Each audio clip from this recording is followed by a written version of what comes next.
Hello everyone, and let's discuss the skin. Let's look at the structure and the functions of the skin. Now the skin could measure almost 16% of your body weight. It is the largest organ of your body. It could measure 1.7 meters squared when laid down flat on the ground for a normal human being. Now let's look at the skin in length.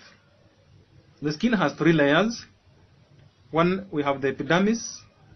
The epidermis has what we call the conified layer that has dead cells. This one protects the body against mechanical damage, bacterial infection, and prevents evaporation. We have the granular layer that has cells which replace the conified layer. And we have the malpighian layer, which contains granules that we call melanin. This one gives the skin its dark color. Now, the bottom one is what we call the hypodermis, or the subcutaneous layer. This one contains fat cells called the adipose tissue.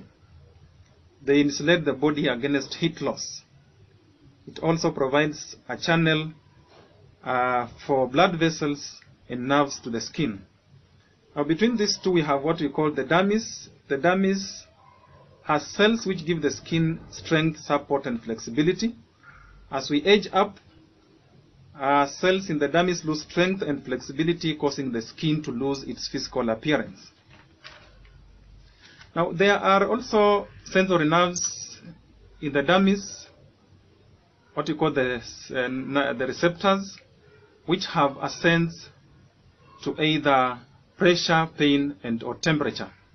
We also have a network of blood vessels, which help nourish the skin by supplying nutrients and remove wastes.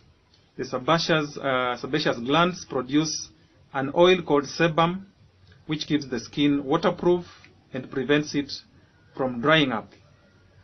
The oil also softens the hair and prevents bacterial infection. Now the skin also regulates the temperature. We have nerves which detect whether your skin feels warm or cold and send the information to the brain. The brain then instructs the blood vessels to either vasodilate if there is too much heat, and heat is lost through pores. On the other hand, the blood vessels constrict if there is cold, and heat is retained in the body. Now the body has the sweat glands, which may also absorb sweat and disperse it via the sweat ducts, hence cooling the body. Similarly, there are millions of hair follicles on your body except your palms and soles. Now many of these are found on your head to protect it from either physical damage or sunburn. When it's cold, the erector pili muscles, which are found in your skin, make the hair to stand upright and less heat is lost.